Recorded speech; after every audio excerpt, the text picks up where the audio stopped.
Students, हम social studies में chapter first जिसके अभी तक 3 वीडियो या 3 लेक्चर कंप्लीट हो चुके हैं।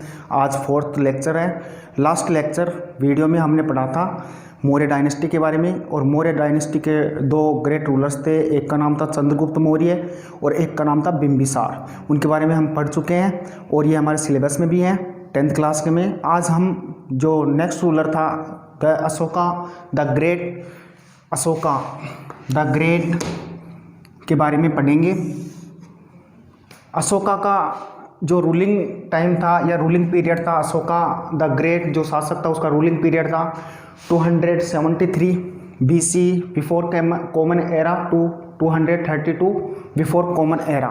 सबसे पहले हम अशोका के बारे में थोड़ा जान लेते हैं। अशोका जो रूलर था उसका जन्म लगभग 304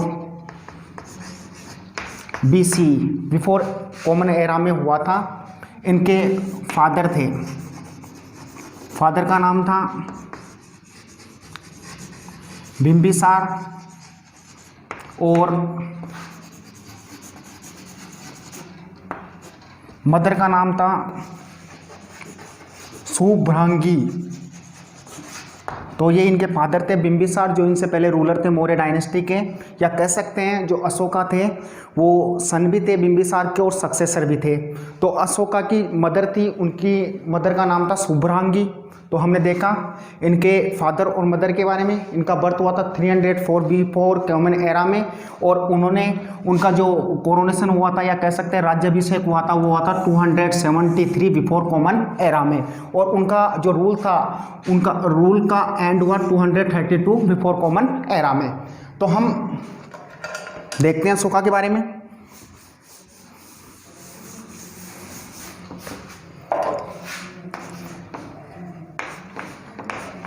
पॉइंट वाइज स्टडी करेंगे अशोका द ग्रेट के बारे में। Ashoka was the son and successor of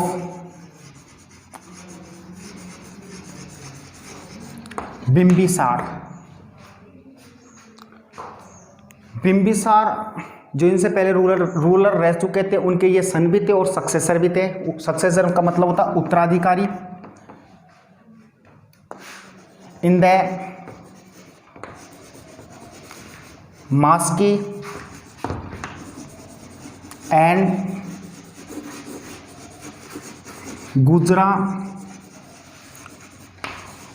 रोक addicts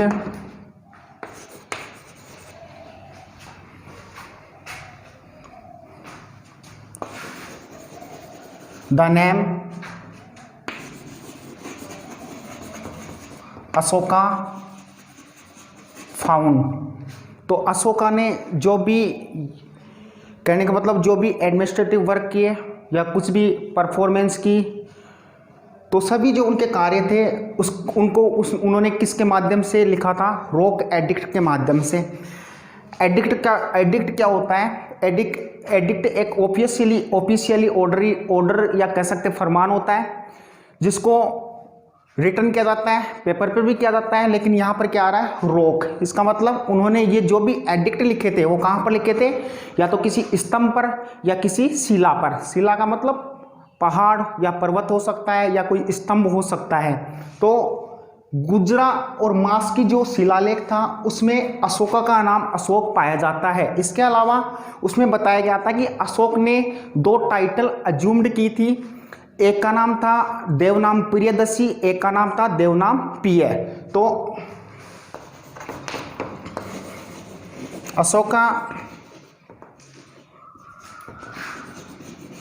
assumed the titles देवानाम Priyadarshi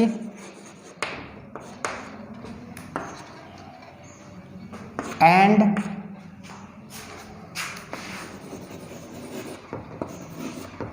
देवानाम पिय।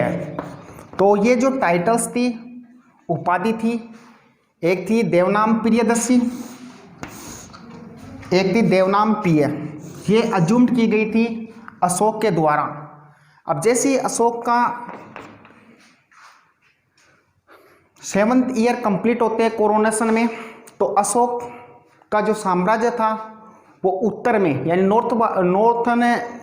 नॉर्थ या कह सकते हैं कि अशोक का जो साम्राज्य था वो उसमें लगभग कंप्लीट भारत था, इंडिया था, उसके साथ में ही म्यांमार था, पाकिस्तान का एरिया था, नेपाल का एरिया था। तो ये अशोका के ग्रेट किंगडम में इंक्लूड थे।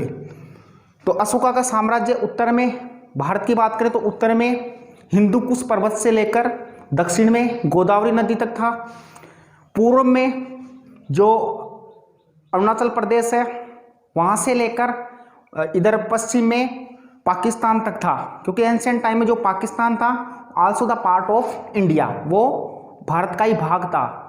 आप इन 1947 में ये जो हिंदुस्तान था उसके 2 पार्ट्स हो चुके थे, एक बना था भारत और एक बना था पाकिस्तान। लेकिन एंशिएंट टाइम में हम बात कर रहे हैं मौर्य डायनेस्टी की, अशोका के टाइम की। उस समय जो पाकिस्तान था वो इंडिया में इंक्लूड था। तो Ashoka assumed the titles Devanam Priyadarshi and Devanam Piya. तो अशोक ने टाइटल्स अज्यूम्ड की देवनाम प्रियदर्शी एंड देवनाम पिय। तो 7th ईयर ऑफ, अब देखो नेक्स्ट,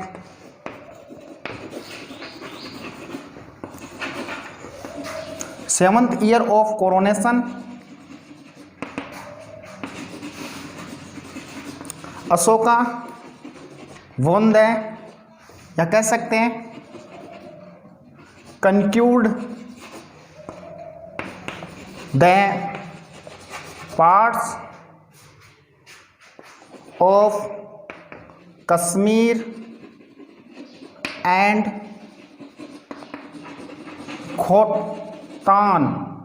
तो जो अशोका का जैसे ही 7 ईयर कोरोनेशन के कंप्लीट होते हैं, अशोका ने कश्मीर और खोतान के जो भाग थे उनको विजिट कर लिया था या जीत लिया था। इसका उल्लेख कहाँ पर मिलता है? कल्हण्स राज तरंगिणी, कल्हण के द्वारा लिखी गई एक टेक्स्ट था जिसका नाम था राज तरंगिणी। इसमें इसका उल्लेख मिलता है कि अशोका ने कश्मीर और खोटान के भागों को विजिट कर लिया था। कब किया था? कोरोनेशन के 7th ईयर में। नेक्स्ट है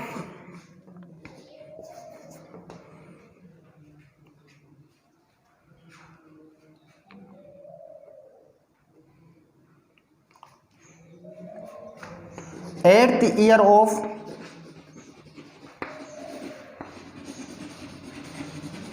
कोरोनेशन अशोका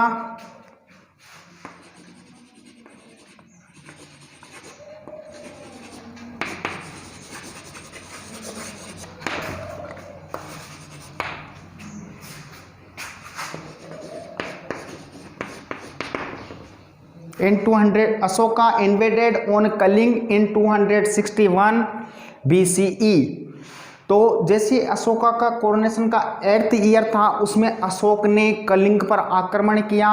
कलिंग किसे कहते हैं? तो मॉडर्न जो ओडिशा है उसी को ही क्या कहते हैं? कलिंग कहते हैं। आक्रमण क्यों किया था? क्योंकि जो ये प्रांत था कहाँ पर था? प्रांत था सी कोस्ट के पास में। अगर मैप में देखें प्रेजेंट उड़ीसा, तो वेस्टर्न साइड में, साउदर्न वेस्टर्न साइड में जो उड़ीसा प्रांत है वही क्या था? कलिंग था। तो ईस्टर्न कंट्रीज से सी ट्रेड करने के लिए ये उस प्रांत को जीतना चाहता था। तो इसी कारण उन्होंने इस पर आक्रमण किया। अशोका ने कलिंग पर आक्रमण किया 261 बिफोर कॉमन एरा में, और वहाँ पर लाखों लोग मारे गए। उस युद्ध में, कलिंग वार में लाखों लोग मारे गए। इसको देखकर, जैसे अशोक वहां पहुंचता है तो उस दृश्य को देखकर उसका मन था वो विचलित हो जाता है और वो वहीं पर शपथ ले लेता है कि मैं आज के बाद में कभी भी हथियार नहीं उठाऊंगा। और उसी की जगह वो क्या अडॉप्ट कर लेता है, पहले जो इससे पहले के जो शासक थे और कलिंग वार तक अशोक भी, ये जाते थे भैरी घोष। भैरी घोष का मतलब होता है फॉरेस्ट ट्रेवल, वन यात्रा पर जाते थे और उस यात्रा के दौरान ये वहाँ पर जो जीव जंतु होते थे, वाइल्ड एनिमल्स, उनका शिकार करते थे, हंट करते थे। लेकिन अशोका ने कलिंग वार के बाद में भैरी घोष छोड़ दिया और उसके साथ में उसने क्या अपना लिया, धम्म घोष अपना लिया, यानी वो बौद्ध धर्म का अनुयायी बन गया। बौद्ध धर्म की शिक्षा उसको किसके द्वारा प्राप्त हुई, तो बौद्ध धर्म की शिक्षा अशोका को उपगुप्त और शर्मण निग्रोधा के द्वारा प्राप्त हुई और वो पूरे जीवन भर या कह सकते हैं अपनी पूरी लाइफ टाइम वो किसका शिष्य बन गया, वो डिसिपल बन गया, मोगलीपुत्र तिस्सा का डिसिपल बन गया। तो ये हमने बताएं। अभी इसका जो मैटर है अशोका का वो कंप्लीट नहीं हुआ है, तो आप या तो वीडियो को पॉज कर सकते हैं और इसको राइट कर सकते हैं। हम नेक्स्ट देखते हैं।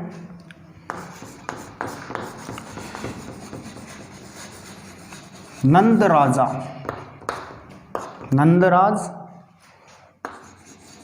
was the ruler of Kalinga at that time. तो जिस समय या जब कह सकते हैं कि जब कलिंग पर आक्रमण हुआ तो उस समय वहाँ का शासक कौन था, तो वहाँ का शासक था नंदराज या Nandraja. Nandraja was the ruler of Kalinga at that time. तो ये जो इन्फॉर्मेशन है हमें कहाँ से प्राप्त होती है, तो एक रिकॉर्ड था जिसका नाम था हाथी गुम्फा रिकॉर्ड। हाथी गुम्फा रिकॉर्ड से यह इंफॉर्मेशन प्राप्त होती है कि कलिंग वार या कह सकते हैं कि कलिंग युद्ध था। अशोक ने कलिंग पर आक्रमण किया, उस समय वहाँ का शासक था नंदराजा। नेक्स्ट देखते हैं अशोका अडोप्टेड द बौद्धिज्म। अशोका ने बौद्ध धर्म अपना लिया था। कब? कलिंग वार के बाद में, कलिंग युद्ध के बाद में वह बौद्ध धर्म का अनुयायी बन गया था, या कह सकते हैं अडॉप्टेड अपना लिया था। तो बौद्ध धर्म का अनुयायी बन चुका था अशोक। किसके in the influence of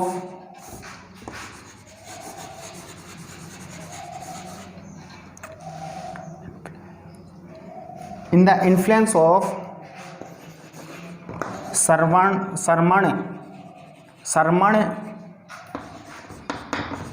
निग्रोधा and Upagupta.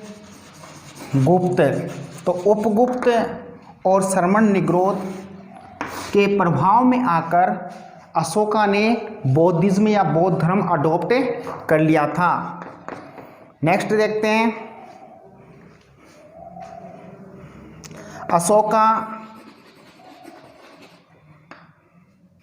Adopted Dhamma Ghosh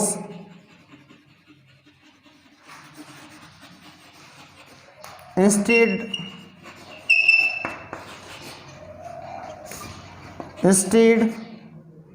of Bhairi Ghosh. तो इसके बारे में भी बताया था मैंने, धम्म घोष और भैरी घोष। भैरी घोष का मतलब होता है फॉरेस्ट ट्रेवल। तो फॉरेस्ट ट्रेवल का मतलब वन में जाना या वन में ट्रेवल करना, यात्रा करना, विजिट करना, और उस समय जो भी वाइल्ड एनिमल्स हैं उनका हंट करना, शिकार करना। तो ये जो शासक थे अशोका से पहले, वो किसको अडॉप्ट करते थे? भेरी घोष को, फॉरेस्ट ट्रेवल को अडॉप्ट करते थे। लेकिन अशोका ने कलिंग वार के बाद में कौन सा मार्ग अपना लिया? धम्म घोष। धम्म घोष का मतलब द ट्रेवल फॉर धम्म, धम्म के लिए या धम्मा के लिए यात्रा करना, लोगों को धर्म के बारे में बताना, उनके मोरल, लोगों का मोरल डेवलपमेंट करना, उनको बुराइयों से दूर करना, लव के लिए प्रेरित करना, ट्रथ के लिए प्रेरित करना। तो ये होता है धम्म में। तो अशोका ने अडॉप्ट किया Dhamma Ghosha instead of Bheri Ghosh.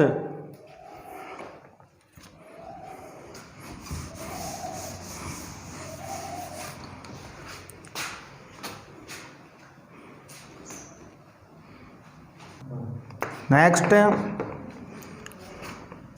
Ashoka became the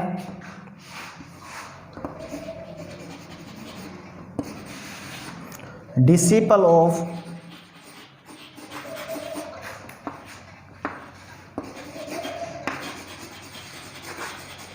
Moggaliputra Tissa for his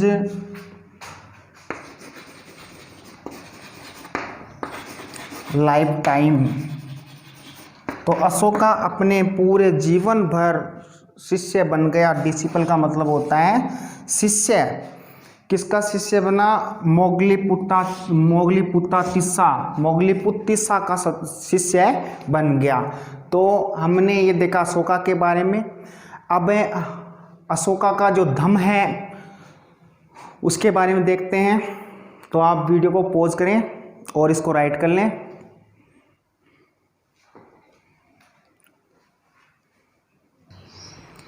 Ashoka ने धम्म घोष अडॉप्ट कर लिया था और उसी धम्म घोष में अशोक के धम्म की व्याख्या की गई है। धम्म के बारे में हम देखेंगे। तो धम्म क्या था कि अशोका ने ऐसे आइडियल्स एस्टेब्लिश्ड किए जो कि पीपल्स के मोरल डेवलपमेंट के लिए थे, उनके नैतिक विकास के लिए थे। नैतिक विकास का मतलब क्या होता है कि जो लोग हैं वो अच्छाई का रास्ता चुने, ठीक है, न्याय का रास्ता चुने और सत्य बोलें, ठीक है, बुराइयों से दूर रहें। यही मोरल डेवलपमेंट होता है। तो अशोका के द्वारा जो आइडियल्स एस्टेब्लिश किए गए for the moral development of people, उसी को क्या कहा गया था? धम्म कहा गया था। तो right,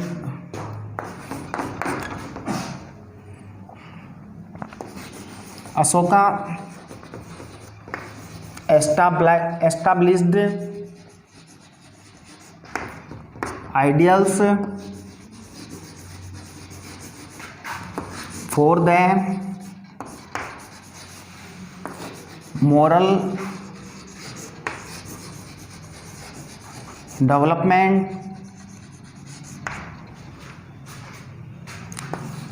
of the people called धम्म। तो अशोका ने लोगों के मोरल डेवलपमेंट के लिए जो आइडियल्स एस्टैब्लिश किए थे वो ही क्या था? धम्म था। अब इसमें क्या था? इसके धम्म के अनुसार क्या होता है? तो अकॉर्डिंग टू दिस, इसके अनुसार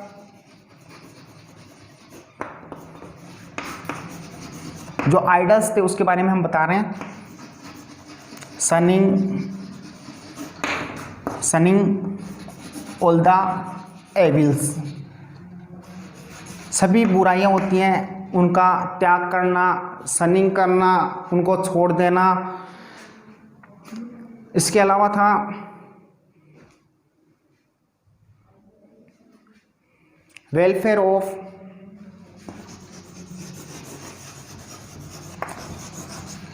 एंटायर वर्ल्ड, जो पूरा संसार है उसके लिए वेलफेयर के कार्य करना, entire world. The feeling of charity, feeling of charity, charity की भावना रखना, लव, ट्रस्ट एटसेट्रा। तो अशोका का जो धम्म, जो भी व्यक्ति अडोप्ट करता था या अशोका के द्वारा जो बनाए गए आइडल्स थे उनको जो भी व्यक्ति अडॉप्ट करता था उनको ये सभी कार्य परफॉर्म करने पड़ते थे, जैसे सनिंग ऑल द एविल्स, सभी बुराइयों का त्याग करना, सभी लोगों के बारे में सभी लोगों के वेलफेयर के बारे में सोचना, चैरिटी की फीलिंग्स रखना, लव, ट्रस्ट, ऐसी फीलिंग्स रखना। तो ये थे, और इसके अलावा भी कई थे, जैसे रेस्पेक्ट द टीचर्स, अपने गुरुओं का सम्मान करना, रेस्पेक्ट द एल्डर्स पर्सन्स, जो भी हमारे से बड़े उन सबका सम्मान करना। तो ये उनके द्वारा जो बनाया गया धम्म था अशोका के द्वारा, उन सभी में ये सभी चीज़ें विद्यमान थी। तो ये था धम्म, और धम्म की परिभाषा अशोक के द्वारा दी गई। अब देखते हैं, अब जो अशोका था ये इसका उल्लेख, धम्म का उल्लेख किसमें मिलता है, तो second and 7th rock edict of Ashoka. Ashoka का जो 2nd और 7th रॉक एडिक्ट था, 2nd, दूसरा और 7वां, यानी टोटल कितने थे, टोटल की बात करें तो रॉक एडिक्ट टोटल थे 14। ठीक है, इसकी इंस्पिरेशन कह सकते हैं कि इसकी प्रेरणा, रॉक एडिक्ट की प्रेरणा अशोका को कहाँ से मिली, तो ईरान का एक शासक था या कह सकते हैं ईरानियन रूलर, जिसका नाम था डेरियस फर्स्ट ईरान का शासक था। इससे इसको क्या मिली, प्रेरणा मिली, इंस्पिरेशन मिली अशोक को ये लिखने की, रॉक एडिक्ट। तो इसने जो भी सब्जेक्ट थे इसके, उन सबको ये रॉक एडिक्ट के माध्यम से इसने बताए हैं। तो आपने देख लिया अशोकास धम्म। अब नेक्स्ट देखते हैं धम्म यात्रा। ठीक है, तो ये हो गया अशोकास धम्म। अब नेक्स्ट देखते हैं धम्म यात्रा। तो इसको आपने राइट कर लिया होगा, धम्म यात्रा। तो इससे पहले मैंने बता चुका हूँ कि धम्म यात्रा क्या थी। धम्म यात्रा का मतलब अशोक के द्वारा ट्रेवल स्टार्ट की गई फॉर द प्रोपेगेशंस ऑफ धम्म के प्रोपेगेशन, प्रचार प्रसार के लिए ये यात्रा स्टार्ट की गई। इसी को क्या कहा गया, धम्म यात्रा कहा गया। तो देखो, in the place of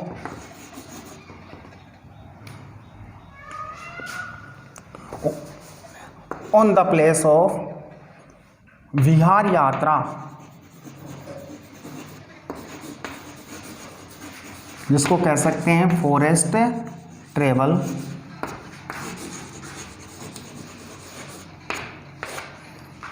on the place of Vihar Yatra, forest travel,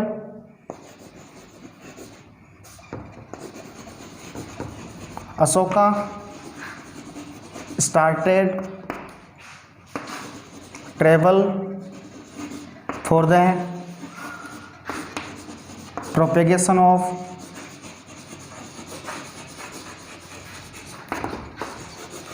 Dhamma.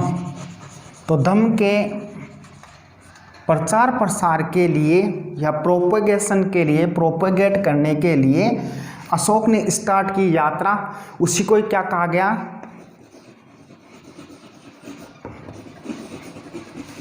Called धम्म यात्रा। अब अशोक ने धम्म यात्रा क्यों स्टार्ट की, जो अशोक ने अडॉप्ट कर लिया था धर्म, कौन सा धर्म अडॉप्ट किया था, बौद्धिज्म में बौद्ध धर्म अडॉप्ट किया था। किसके द्वारा किसके इन्फ्लुएंस में आके किया था, तो एक का नाम था श्रवण निग्रोध एंड एक का नाम था उपगुप्त। तो दो व्यक्ति थे, उनके इन्फ्लुएंस में आके अशोका ने अडॉप्ट किया बौद्ध धर्म, और उसी के प्रचार प्रसार के लिए, उसके प्रोपेगेशन के लिए अशोक ने ट्रेवल स्टार्ट की। उसी ट्रेवल को क्या कहा गया था, धम्म यात्रा कहा गया था। 10th year of coronation coronation के 10th ईयर में अशोका ट्रेवल टू बोध गया। अशोका ने बोध गया की यात्रा की। बोध गया की यात्रा अशोका ने कब की? कोरोनेशन के 10th ईयर में की। 10th year of coronation Ashoka travel to Bodh Gaya. बोध गया की यात्रा की अशोका ने कोरोनेशन के 10th ईयर में। बोध गया वह प्लेस है जहाँ पर महात्मा बुद्ध को मोक्ष प्राप्ति हुई थी और इनका जन्म हुआ था लुम्बिनी में। महात्मा बुद्ध का जन्म हुआ था लुम्बिनी में और मोक्ष प्राप्ति हुई थी बोध गया में। तो धर्म के प्रचार प्रसार के लिए बोध गया की यात्रा की अशोका ने कब? कोरोनेशन के 10th ईयर में। 14th year of coronation Ashoka travelled to terrain of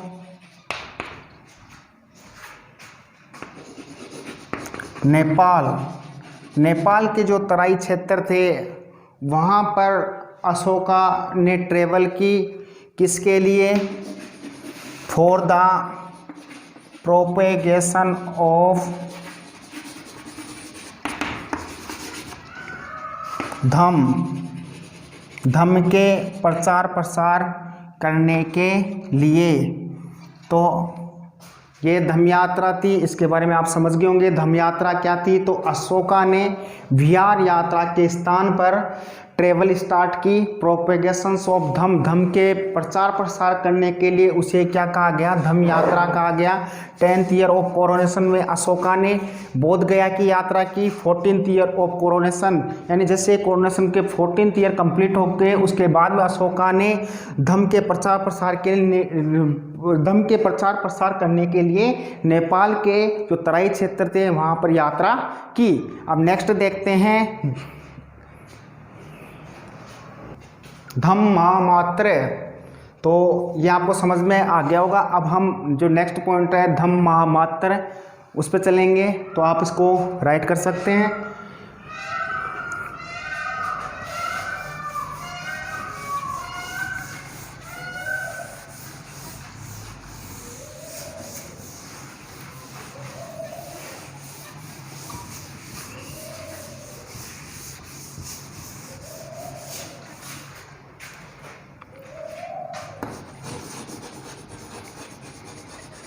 Dhamma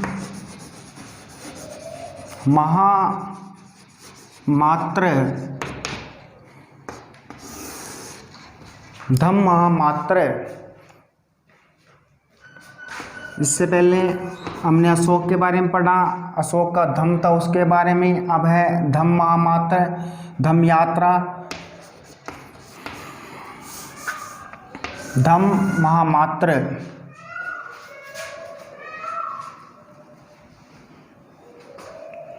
तो धम्म महामात्र कौन था? धम्म महामात्र का मतलब होता है कि अशोका ने अपने धर्म के प्रचार प्रसार के लिए वहाँ पर एक रिलीजियस या कह सकते हैं धार्मिक व्यक्तियों की नियुक्ति की। धर्म के प्रचार प्रसार करने के लिए उन्हीं को क्या कहा गया था? धम्म महामात्र कहा गया था। तो धम्म महामात्र कौन होता था? रिलीजियस लीडर होता था जो क्या करता था? उसका फॉलो करते थे पीपल, और वो क्या करता था? धम्म का प्रचार प्रसार करता था। उसे धम्म महामात्र कहा गया था।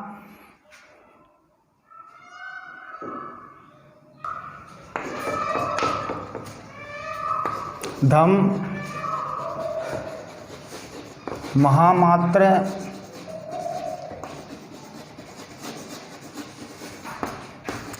was a religious officer appointed by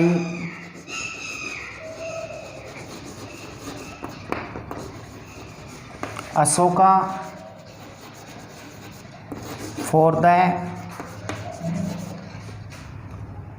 appointed by Ashoka for the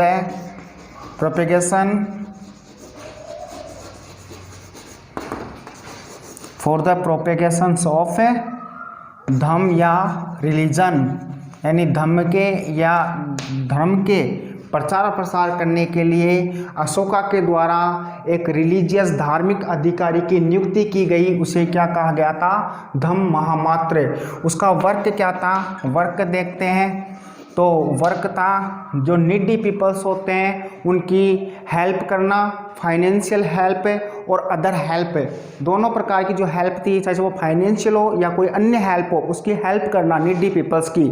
तो वर्क था हेल्प टू नीडी पीपल, जो नीडी पीपल थे जिनको आवश्यकता थी ऐसे लोगों की हेल्प करना, चाहे से वो हेल्प है फाइनेंशियल हो, आर्थिक हेल्प हो, आर्थिक मदद हो या कोई अन्य मदद हो, उसकी मदद करना। तो ये था धम्म महामात्र। नेक्स्ट देखते हैं अनुसंधान।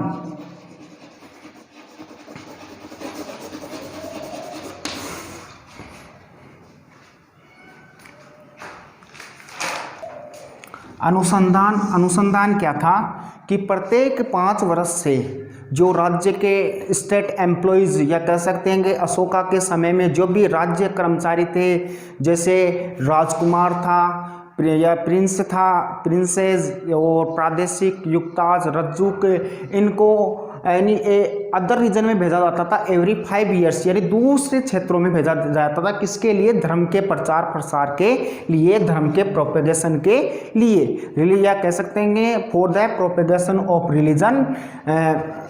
जो state employees were sent to other regions every 5th year, यानी प्रत्येक 5 वर्ष से जो स्टेट एम्प्लॉयज थे उनको अदर रीजन्स में भेजा जाता था धर्म के प्रचार प्रसार के लिए। उसे क्या कहा गया था? अनुसंधान कहा गया था।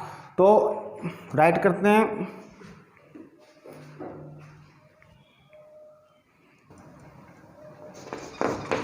इन every 5 years the state employees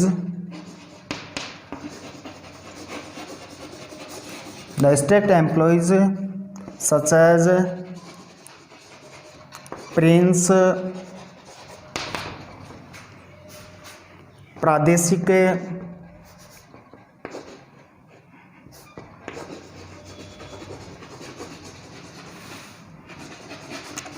प्रादेशिक Yuktas and Rajjuka were sent to other region for the propagation of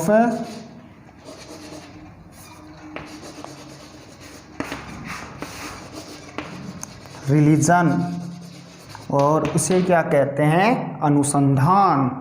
तो इन एवरी 5 years, प्रत्येक 5 वर्षों में द स्टेट एम्प्लॉयज़, जो राज्य कर्मचारी हुआ करते थे, जैसे प्रिंस है, प्रादेशिक हैं, युक्ता हैं, रज्जुक हैं, ये उस समय के जो स्टेट एम्प्लॉयज़ थे उनके कैटेगरीज थी।